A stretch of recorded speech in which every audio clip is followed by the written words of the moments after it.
Muy buenos días, sean bienvenidos a la revista del día de hoy del Hospital General de Zacatecas. Y para el día de hoy tengo el gusto de presentarles al doctor Francisco Javier Luna Acuña. El doctor Luna Acuña estudió la carrera de Medicina en la Facultad de Medicina Humana y Ciencias de la Salud de la Universidad Autónoma de Zacatecas. Posteriormente realizó la especialidad en Oncología Quirúrgica en el Centro Médico del Noreste, perteneciente al IMSS, Hospital 25 de la ciudad de Monterrey. Actualmente es oncólogo quirúrgico del ISSSTE y de este Hospital General de Zacatecas. Queda con ustedes y le damos la bienvenida a la Dirección de Tecnologías de la Información, al Hospital de la Madre y el Niño Indígena Guerrerense, al Centro Nacional de Tecnología en el Distrito Federal, al Comunitario de Peto y al Hospital Comunitario de Peto.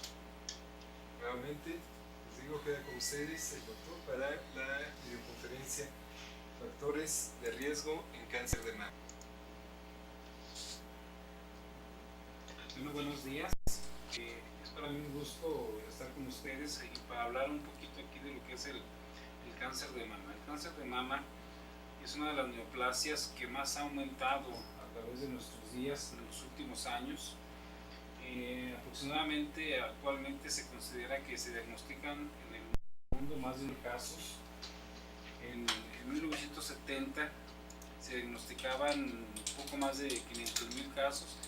En el 80 aumentaron a 700.000 y actualmente son más de 1 millón, casi 1,5 millones los que se diagnostican en el mundo. De tal manera pues que la incidencia cada vez ha sido mayor y cada vez nos estamos más afectando por esta patología.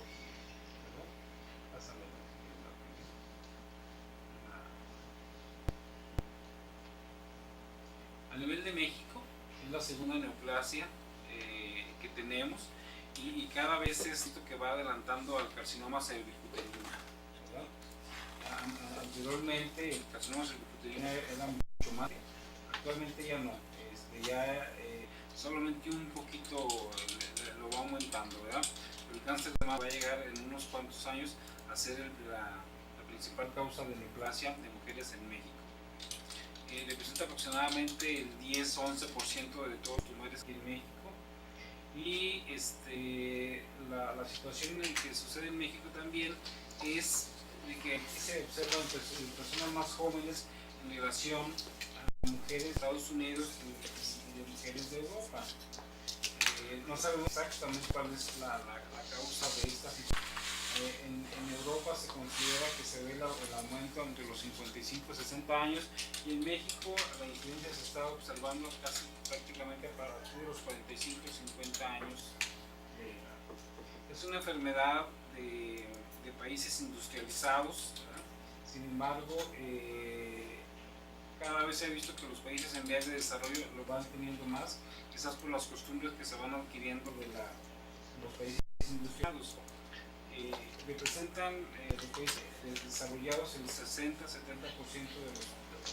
de las lesiones, poco más del 50%, aunque las muertes suceden casi a la par, ¿verdad? Es decir, sí es más frecuente en países desarrollados, pero también en países con vías de desarrollo su mortalidad es un poquito más alta, de tal manera que la mortalidad casi se presenta igual.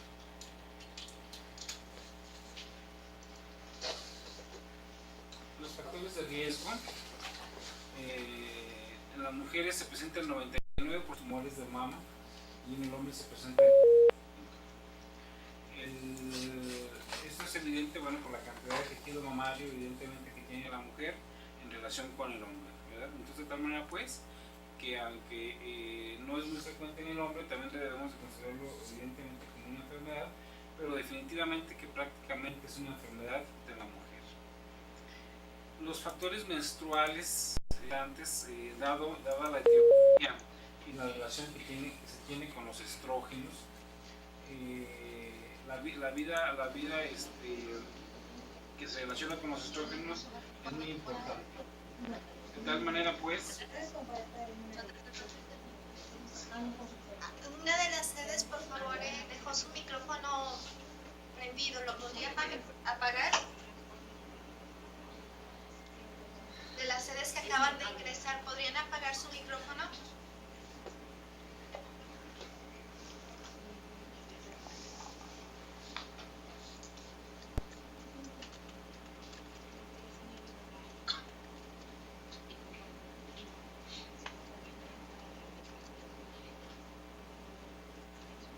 ¿Del hospital de Peto podrían apagar su micrófono?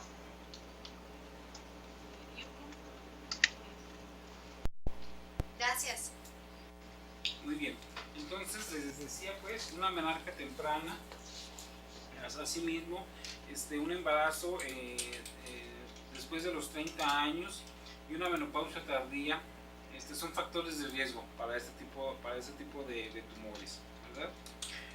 Los antecedentes hereditarios, principalmente el que la mujer tenga un familiar directo, tal como la madre o una hermana, le aumenta la incidencia de este cáncer de mama, y asimismo la ausencia de otros factores un poquito menos importantes, pero que también los tenemos que considerar, tales como la edad.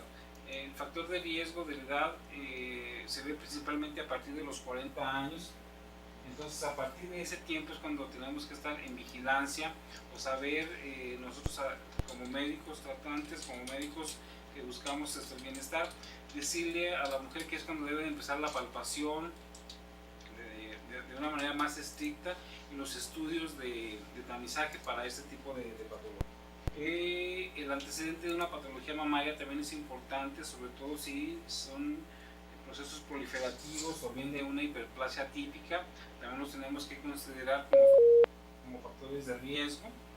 El antecedente de terapia hormonal de reemplazo mayor a los 5 años es un factor importante también. La obesidad también es un factor importante, sobre todo en gente joven, ¿verdad? Tenemos que considerarla.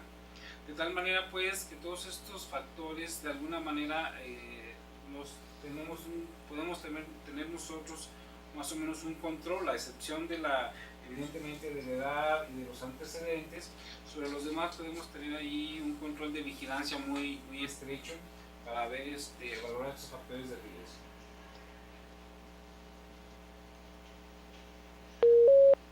Aquí vemos realmente cómo hacen lo que da. Esta es una célula, digamos, normal, en forma fisiológica, de manera normal, y poco a poco estos empiezan a originar a través de nuevos subclones, ¿verdad? Las formaciones de mutaciones, y de pronto empiezan a formarse células que tienen un código genético diferente, ¿verdad? De tal manera, pues, que la formación de estos subclones son los que en determinado momento nos ayudan en el factor genético, son los que ayudan a la formación de los tumores, ¿verdad? Pásame a la siguiente. Perdón, acá está. Bueno, ¿cómo estimula? ¿Por qué los estrógenos tienen importancia en la formación de los tumores? Los estrógenos estimulan el epitelio ductal, ¿verdad? Estimulan el epitelio ductal. Esta estimulación hace que primero se genere una hiperplasia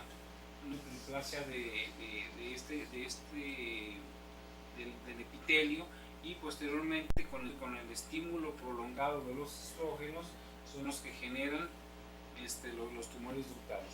Afortunadamente, bueno, esto sucede muy, muy de vez en cuando, ¿verdad? Por eso es que sucede un cáncer de mama, evidentemente no a todas las mujeres, pero ese es el principal factor, ¿verdad?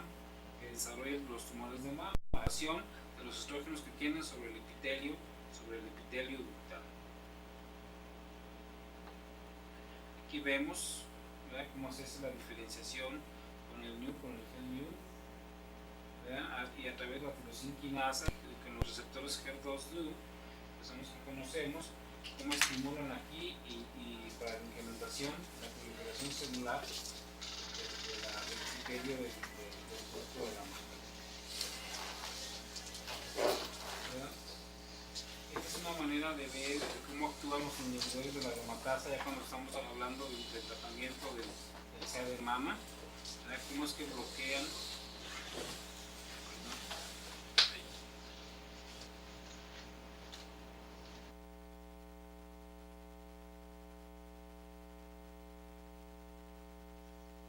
Welcome conference.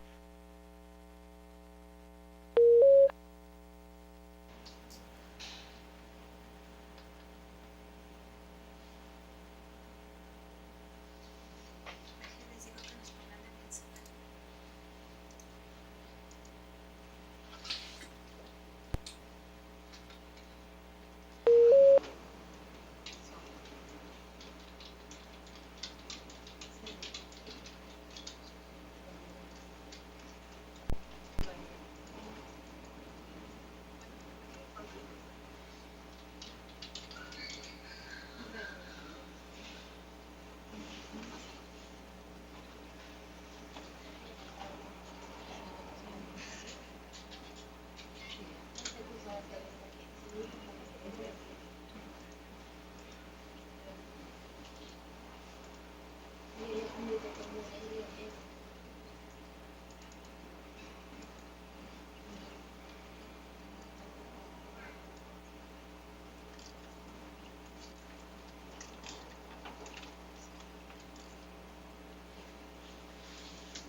Bueno, vamos a continuar. Este es un esquema de la angiogénesis. La angiogénesis últimamente se ha visto para que todo tumor se desarrolle, tiene que tener la presencia, desarrollar la manera en que se llena, forman grupos de sangre, ¿verdad? Esto es lo que es la angiogénesis. Entonces un tumor empieza por originar sustancias hacia las células endoteliales de tal manera que estas células endoteliales llegan al tumor. Hay una proliferación de células endoteliales que van poco a poco, empiezan a formar un vaso sanguíneo, ¿verdad? Estas células cada vez liberan más, de tal manera pues que el tumor, a través de esta angiogénesis que está formando, cada vez su tamaño es mayor. Si era esta angiogénesis, no se desarrollarían a cabo los tumores, de tal manera pues la angiogénesis es una parte fundamental para el desarrollo de los mismos. Actualmente hay muchos medicamentos que inhiben esta angiogénesis, ¿verdad? Entonces, el tumor libera sustancias para que las células endoteliales crezcan hacia sí, formando así estos vasos sanguíneos nuevos. Aquí vemos como un tumor, después de que ya tiene aquí su vaso sanguíneo, cómo se forman las metástasis. Aquí vemos cómo el tumor libera células hacia adentro sanguíneo. Viajan aquí, digamos en este caso, viajan hacia el pulmón. Una vez que están ahí, entre los vasos sanguíneos del pulmón, la célula tumoral sale hacia el tejido. Aquí vemos cómo va viajando, llega al pulmón, sale hacia el tejido, hacia el espacio, lo que es en sí el tejido pulmonar. Es la manera en que viaja y es de esta manera como se forman las metástasis. Aquí está el tumor, se forma la angiogénesis, las células tumorales viajan a través hacia adentro del vaso sanguíneo, en este caso al pulmón. Una vez que está dentro del vaso sanguíneo pulmonar, sale la célula sanguínea y se implanta en el tejido. ¿Cuáles son las manifestaciones clínicas de un tumor? Quizás el principal dato clínico que siente la paciente es la presencia de un nódulo mamario. encontramos otras tales como son la asimetría mamaria. Podemos encontrar cambios o retracción o secreciones por el pezón, cambios en la piel como eritema, o bien una pequeña ulceración, o bien la presencia de una masa axilar, y también la presencia de mastalgia. De todos estos síntomas y signos que encontramos, que tenemos, el nódulo mamario es el principal signo que la paciente siente. Entonces toda persona que de pronto sienta que tiene un pequeño nódulo mamario, sin alguna explicación, debemos de estudiarlo hasta que no encontremos cuál es la causa de ese nódulo mamario. En la gran mayoría, afortunadamente, son lesiones benignas, pero debemos de descartarlas en lo absoluto. Entonces, dentro de la exploración y dentro de la manera en que tenemos que hacer los diagnósticos tempranos, es la palpación de un nódulo. Realmente es muy importante que en las escuelas de medicina se aprenda cómo realizar una adecuada exploración mamaria, ¿verdad? Y a través de que los médicos sepamos cómo hacer la exploración mamaria, podemos decírselo a nuestros pacientes cómo realizar su exploración, ¿verdad? Aquí vemos una paciente en un dibujo de cómo se puede llegar a afectar la piel de la mama causada por un tumor, y cómo puede llegar en determinados momentos a situaciones muy graves, ¿verdad? Muy graves, tales como aquí con esta paciente que tiene ahí todas estas lesiones, es tumor, tiene algunas áreas de necrosis, y realmente el tumor ha llegado a la piel de una manera alarmante, ¿verdad? Claro que el diagnosticar que aquí se trata de un tumor, pues no tiene mayor problema, la misma paciente ahí lo puede determinar. Lo importante es hacer el diagnóstico cuando estas lesiones son muy pequeñas, ¿verdad? No hasta situaciones tan graves como esta. Entonces, el diagnóstico está principalmente en la exploración física, ¿verdad? Sobre todo en nuestro país, que es muy complicado realizar mastografías a pacientes mayores de 40 años a través de un tamizaje. Si se pudiera realizar, quizás la mastografía sería una buena alternativa para el diagnóstico. Sin embargo, la mastografía en nuestro país como tamizaje se lleva muy poco a cabo. La gran mayoría se hace por la sospecha de una lesión, o bien y en forma de tamizaje, pero no en proporción. De tal manera, pues, que el diagnóstico, lamentablemente, todos lo seguimos haciendo a través de la exploración física. Otra manera de tratarlo, bueno, en cuanto al diagnóstico a través de la exploración física, tenemos que valorar qué tamaño tiene la lesión, la lesión en la mama, si hay simetría y la forma de la mama. Debemos utilizarlo realizando la exploración en diferentes posiciones para ver qué cambios tiene este nódulo en relación a la glándula mamaria y a la piel.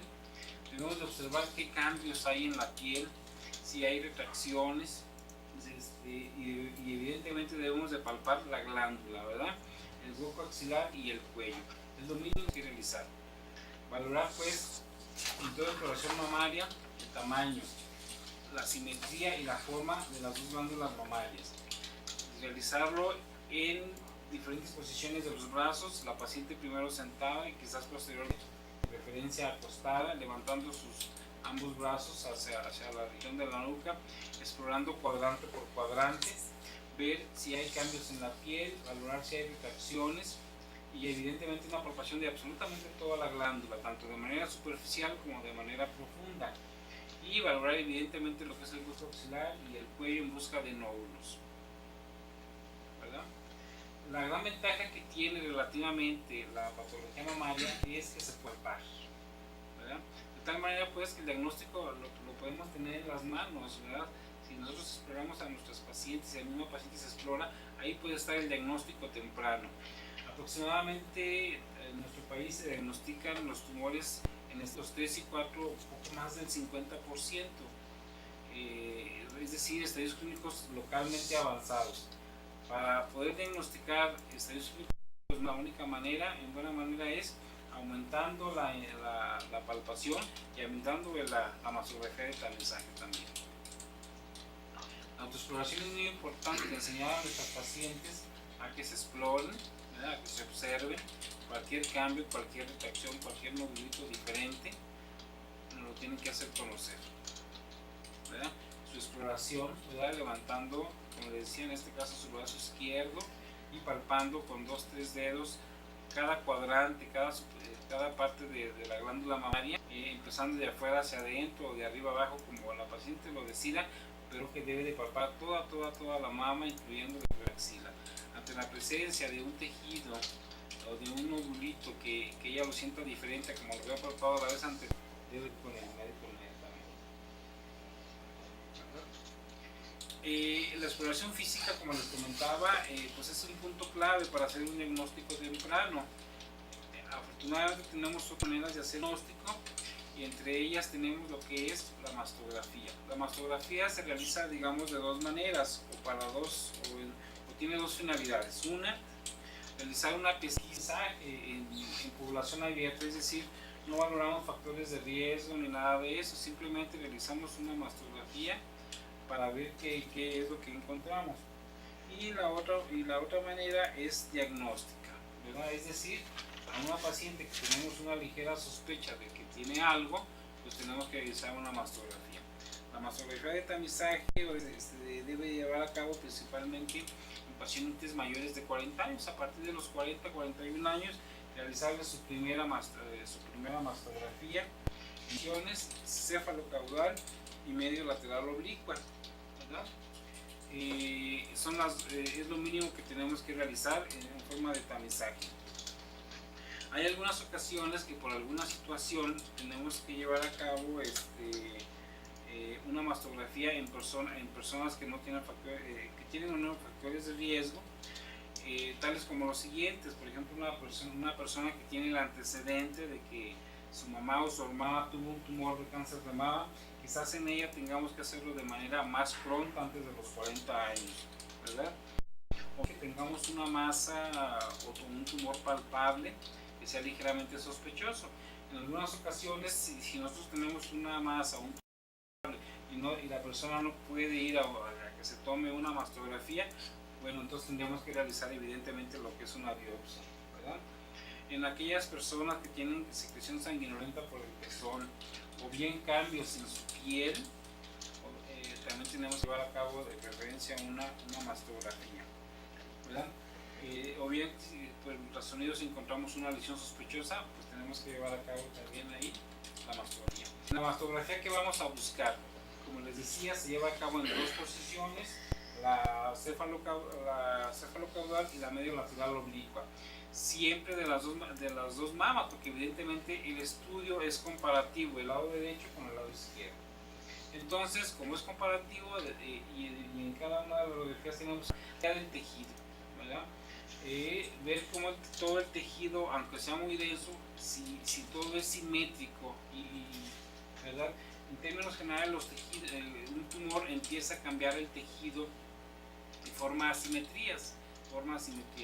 Entonces es una de lo que nosotros debemos buscar en toda mastografía, buscar eso, que haya una simetría del tejido, la presencia o no de calcificaciones, buscar si de pronto se forma una masa, verificar si hay especulaciones en el tejido mamario, y como les comentaba, pues siempre comparativa. Aquí observamos, ¿verdad? Todo lo que es una mama. Esta es una visualización medio lateral oblicua. Aquí se ve el músculo pectoral, ¿verdad? Aquí ve una imagen. Si ustedes aquí se dan cuenta, todo aquí es homogéneo, ¿verdad? Es muy semejante. Únicamente aquí encontramos una situación un poquito diferente, ¿verdad? A mayor amplitud, esta imagen es una cefalocaudal, ¿verdad? Aquí seguimos observando aquí esta imagen, una imagen un tanto diferente al resto del tejido, ¿verdad? Aquí ya vemos en otra mastografía una asimetría del tejido, ¿verdad? Si sin embargo no le vemos ni especulaciones ni le vemos calcificaciones. En este caso, bueno, se trata de una asimetría benigna. Estas primeras mastografías son mastografías normales, realmente no tienen mayor problema, ¿verdad? Muy bien. Aquí vemos, en determinado momento también tenemos lo que se le llama un mastógrafo digital. Este mastógrafo digital tenemos la posibilidad de ampliar una imagen, ¿verdad? A través de esta ampliación digital podemos en determinado momento nosotros visualizar de manera más específica una pequeña zona. Aquí vemos también la presencia de calcificaciones. No todas las calcificaciones son benignas, son malignas. Vemos algunos grupos de calcificaciones. En este caso se trata de calcificaciones benignas, ¿verdad? Vean ustedes la diferencia. Este es un benigno. Vean ustedes cómo las calcificaciones incluso pueden ir hasta por los conductos sanguíneos, ¿verdad? Se ven de manera dispersa. Y vean ustedes cómo el tejido forma una simetría. Aquí el tejido está simétrico, pero aquí donde está el tumor, aquí enseguida se ve una simetría, la simetría del tejido. Es algo diferente al resto del tejido y más aunado a la presencia de las calcificaciones, ¿verdad? Aquí vemos un aumento también con un tomógrafo digital y vemos cómo esto se trata de una lesión benigna fibroadenoma. Aquí vemos una otra lesión. Vean ustedes cómo aquí todo el tejido alrededor es homogéneo, está simétrico, ¿verdad? Sin embargo, aquí vean las especulaciones que están aquí, ¿verdad? Y este es un tumor maligno, ¿verdad? Este tipo de lesiones son las que debemos de buscar en las mastografías, ¿verdad? Evidentemente, como les decía, si observáramos la otra mastografía del lado contralateral, pues esta lesión no se observaría, ¿verdad? Entonces, por eso es que siempre les digo, debe ser comparativa, ¿verdad? Para darnos una idea de cómo, si es un tejido que es muy diferente al otro, ¿verdad? En este caso se trata aquí de un tumor filoides. Otra manera de estudiar todas las lesiones mamarias es el ultrasonido. El ultrasonido tiene principalmente dos finalidades. Una lesión mamaria o un tejido mamario, determinar si es sólido, el líquido, es lo más para el ultrasonido, y ver qué relación tiene con otras lesiones, ¿verdad? En este caso, vean ustedes, se trata de un quiste mamario. Ven aquí, todo esto es líquido, refleja un poquito el sonido hacia abajo, pues alguien deja pasar ahí el sonido un poquito, ¿verdad?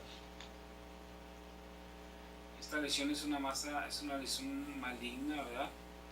Como se encuentra un poquito de tejido dentro de la cavidad aquí, dentro de la lesión, ¿verdad? Hay cambios en la estructura del tejido. Aquí vemos una lesión también maligna, ¿verdad? Como todos estos pequeños cambios en la estructura se observan la lesión maligna, ¿verdad? Aquí en estos pequeños cambios que hay. Otra manera de hacer diagnóstico es mediante la resonancia, ¿verdad? La resonancia magnética. Esta tiene, bueno, es más costoso que una mastografía. Lo comento para saber nosotros que existe también la posibilidad de este tipo de estudios. Y a través de este estudio, sobre todo, bueno, en aquellas pacientes que tienen prótesis, podemos llevar a cabo este estudio. Y también es muy fidedigno para determinar si hay lesiones malignas o no. En determinado momento, cuando tenemos a través de nosotros una mastografía que nos detecta una lesión, pero que no es palpable, ¿qué es lo que podemos realizar? Realizar lo que se llama una marcación de la lesión. Aquí en este caso, la mastografía nos determina que existe esta pequeña lesión, pero no se palpa. Entonces, a través del ultrasonido o bien a través de la tomografía se puede en determinado momento y marcar la lesión. Entonces, una vez marcado, para el cirujano se tiene la posibilidad de que sigue el marcaje y llega a donde se encuentra la lesión, ¿verdad? Las lesiones menores de 1 centímetro es muy difícil de palparlas, sobre todo si están profundas, o sea, de una mama muy densa o de tamaño grande. De tal manera pues que es muy importante para las lesiones que por mastografía o por ultrasonido las vemos y las podemos marcar, es imprescindible para hacer un diagnóstico. Aquí se hace una mastografía. Aquí ven ustedes la lesión, aguja, a través de un ultrasonido se está realizando un marcaje para tomar una biopsia de ahí de la lesión.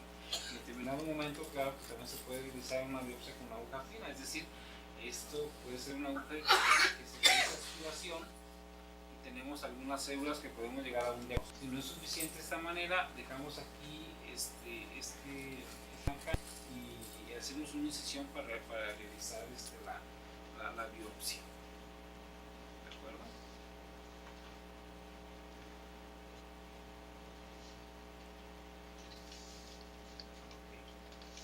Aquí también hay otra manera, a través de la estereotaxia, de realizar una biopsia. La estereotaxia es un aparato que se lleva a cabo a través de la mastografía. Detecta a través de la misma mastografía dónde se encuentra, o a través del ultrasonido, dónde se encuentra la lesión, ¿verdad? Y nosotros a través de ese aparato podemos marcar dónde queremos que la aguja penetre para que vaya y tome la muestra ahí del tejido. Entonces únicamente se le marca y ahí la máquina sola toma la biopsia, ¿verdad? Entonces sí es muy útil para lesiones que no se palpan, pero se palpan se observan por mastografía. La estereotaxia nos sirve como excelente, ¿verdad? Es muy buen aparato para realizar biopsias de lesiones que no se palpan. De tal manera pues que el diagnóstico de un tumor de mama lo podemos llevar a cabo a través de una biopsia, ya sea con ultrasonido, en lesiones no palpables. Claro que en lesiones palpables, bueno, pues a través de la palpación podemos tomar la biopsia ya sea con aguja fina, con Throughput o con una biopsia abierta, ¿verdad? También podemos utilizar la biopsia con estereotaxia, con técnica estereotáctica, biopsia con aguja fina, biopsia por Throughput o biopsia abierta. Es la manera en que podemos realizar nosotros las biopsias, ¿de acuerdo? Para llegar al diagnóstico. La biopsia con aguja fina es de esta manera. Mediante una aguja se palpa dónde se encuentra el tejido, se pasa la aguja y se realiza una aspiración. Esa es la manera más común. Este es un equipo de estereotaxia. Ahí vean cómo la paciente se pasa al aparato, se pasa a través de como si fuera una fotografía y se localiza la lesión que no se palpa. Y se le marca, se le pasa a donde está la aguja, se le pone cerca de la piel y el mismo aparato llega y toma la biopsia desde uno le señala. Esta es una biopsia abierta, ¿verdad? Esto es también de lo más común que se lleva a cabo, realizar una incisión sobre el tejido mamario y tomar la muestra. En este caso aquí se está quitando todo el tumorcito, es una biopsia excisional. Si se quita nada más una parte, bueno, pues es una biopsia incisional, no nada más se quita parte del tejido. En este caso aquí estamos quitando todo el tumor, ¿verdad? La biopsia con Throughput, este es un aparato que se llama Throughput, es una aguja gruesa, ¿verdad? Que tiene un bisel. Entonces con toda la técnica de asepsia y antisepsia se pasa el bisel hacia donde está el tejido, hacia el tejido mamario, el tejido que vamos a tomar la biopsia. Se pasa, se penetra, sale el bisel y nos traemos un buen cúmulo de células de tejido mamario, ¿verdad? Que es el que se va a estudiar.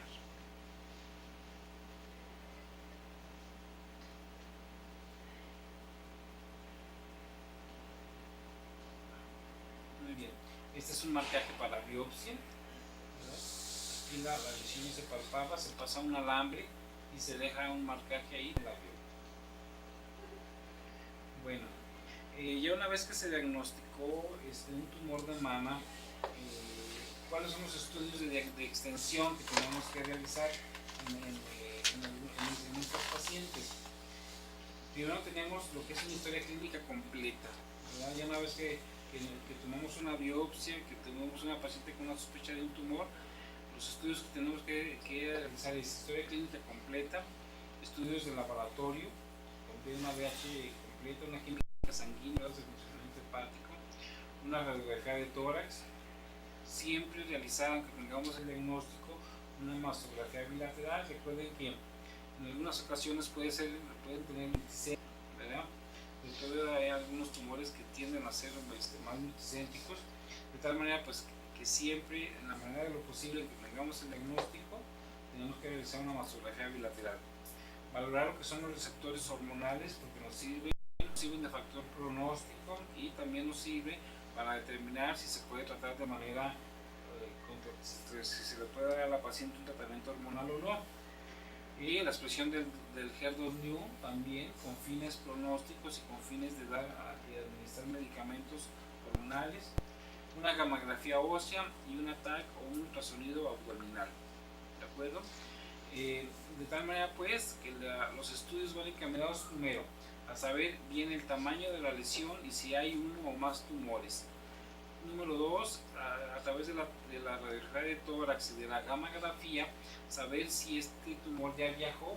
Recuerden que el lugar predilecto de este tipo de tumores para viajar son los pulmones, de tal manera pues que la radiografía nos va a determinar el sitio primario por excelencia para las metástasis, y de ahí pues puede viajar hacia cualquier parte, principalmente a vía ósea, cerebro, etcétera, pero principalmente es a hueso, de tal manera pues que la gammagrafía pues es muy importante, y la tomografía o ultrasonido abdominal, evidentemente haciendo un hincapié sobre el hígado, que es otro de los sitios predilectos para que tienes esta patología para viajar. Los factores pronósticos del SEA de mama son los siguientes, es decir, ya una vez que diagnosticamos y que estamos tratando o que tratamos a una paciente de un SEA de mama, ¿qué va a suceder con ella? Ella nos va a preguntar qué posibilidades tengo de sobrevivencia, etcétera, y nosotros también debemos de saber qué factores pronósticos tienen. Entonces, el principal factor pronóstico es el estadio clínico, es decir, en estadios clínicos tempranos la sobrevida fácilmente puede ir del 70 al 90% a 5 años. Actualmente la sobrevida a 5 años es aproximadamente del 55 al 60% de todas las pacientes que se les diagnostica un SEA de mama. Esto debido a que también parte del 50% se diagnostica en estadios clínicos 3 y 4, es decir, tumores localmente avanzados. Si se diagnosticaran en estadios clínicos tempranos, nuestras pacientes a un mayor porcentaje de sobrevivencia a 5 años, pues aumentaría. Entonces el estadio clínico, lo más importante es el estadio clínico. ¿Qué tamaño tiene el tumor?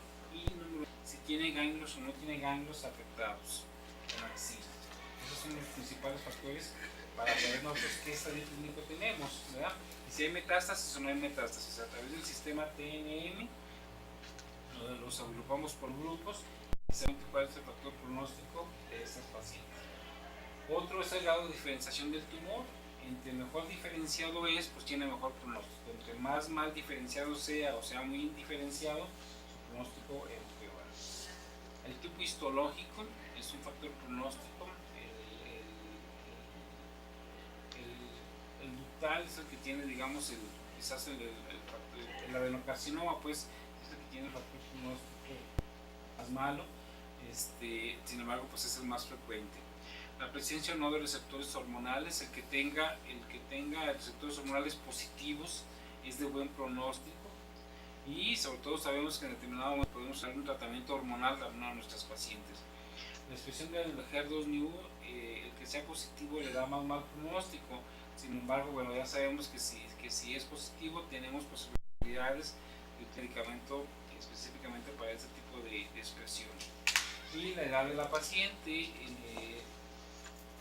realmente se ha visto que quizás en pacientes más jóvenes de pronto hemos visto que son tumores mucho más agresivos que en pacientes de mayor edad. Claro que en pacientes de mayor edad influye el factor de edad para la de la cirugía y la administración o no de terapia. Muy bien, si tienen alguna pregunta, hasta aquí vamos a ver por el día de hoy. En la próxima sesión vamos a ver lo que es el tratamiento. Si hubiera preguntas en cuanto a los que vimos, podemos pasar.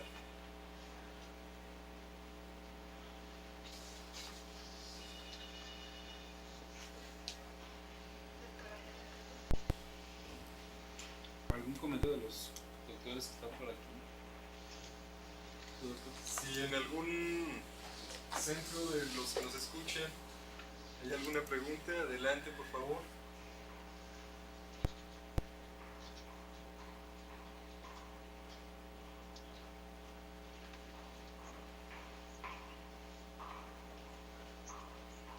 En el Hospital del Niño, de la Madre y el Niño Indígena, ¿hay alguna pregunta?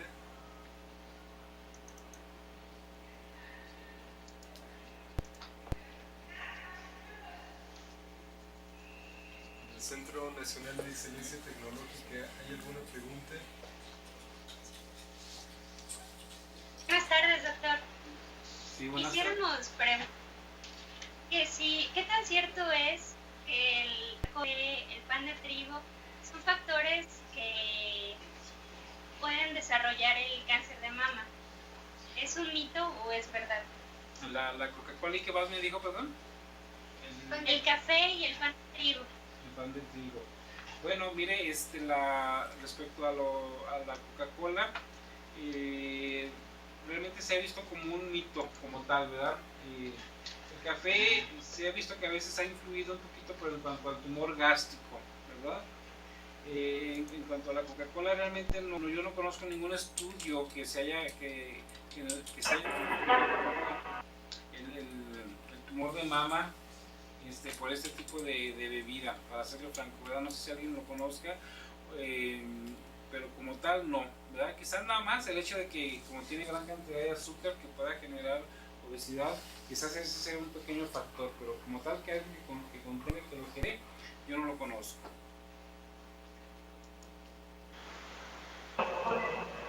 Bien, doctor, muchas gracias.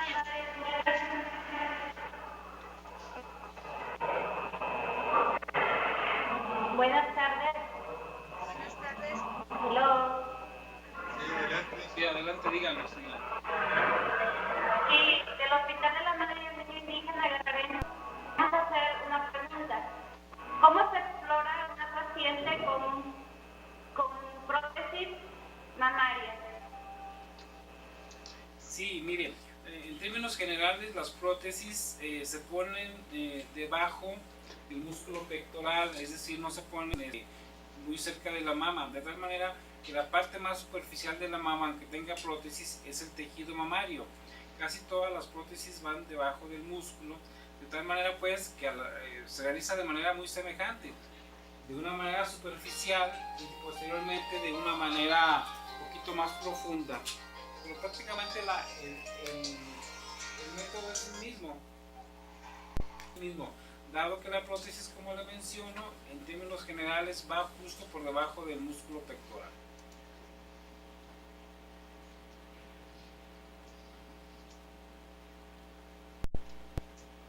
¿Tienen otra pregunta?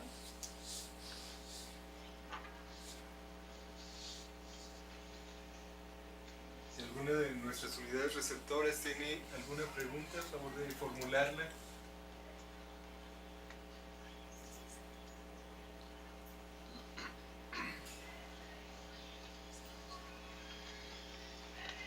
¿Algún otro comentario?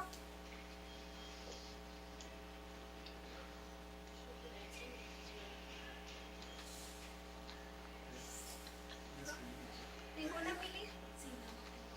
Doctor, por lo regular a una metástasis del sistema nervioso central es cuando ya tenemos una metástasis a pulmón primero. Sí, casi siempre sí, doctor. Sí. O puede haber silenciosos que ya están haciendo metástasis al sistema nervioso. Sí, bueno, pues en el sentido de que a veces en pulmón encontramos lesiones muy pequeñas y a partir de ahí ya viajaron hacia otro lugar. Pero lo más común es que viajen primero hacia pulmón y de ahí se distribuyan hacia otras partes. Pero muchas veces han hecho evidentes, es decir, no hay un nódulo que se observe con radiografía, pero el sitio primario de la metástasis es el pulmón, ¿no? En términos generales. A partir de ahí viajan.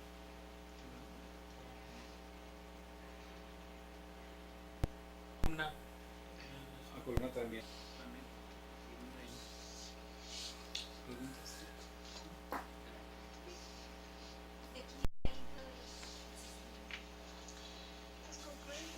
Bueno, les agradecemos a esta videoconferencia y los invitamos para que estén en las próximas. Le damos la despedida a la Dirección General de Tecnologías de Información, al Hospital del Niño de la Madre y el Niño Indígena Guerrerense, al Centro Nacional de Excelencia Tecnológica en Salud en el Distrito Federal. Doctor, perdón, me comento que hay una pregunta de él, del Hospital de la Madre y el Niño. Bueno, adelante con la pregunta que está pendiente.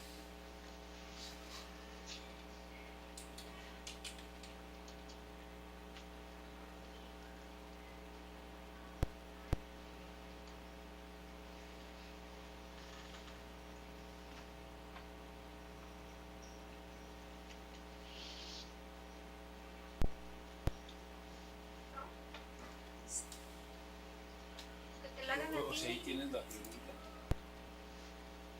Si se hacía una mastografía en una paciente con implantes mamarios, ¿cómo debía detenerse?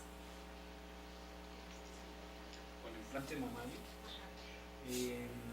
Bueno, los cuidados que se deben de tener es, realmente es muy raro que se pueda romper, o sea, se debe a cabo, como le decía, prácticamente igual. Se debe llevar a cabo principalmente o de inicio un ultrasonido, una exploración en ultrasonido. Si pese a eso nosotros seguimos con la sospecha de que hay alguna lesión posiblemente maligna, se lleva a cabo ecografía, o sea, el implante mamario no contraindica de ninguna manera la realización de la mastografía. Se lleva de manera rutinaria. Son resistentes en términos generales, quizás sea la pregunta, ¿verdad? Si se pueda romper o no. En términos generales no, se lleva a cabo normal, ¿verdad? El mismo protocolo, igual prácticamente. Y como les comentaba a mitad de la plática, también hay otros estudios que como es la resonancia, mediante ese estudio no se lleva a cabo ninguna presión sobre el tejido mamario, entonces pues es otra opción, se puede ver, ¿verdad?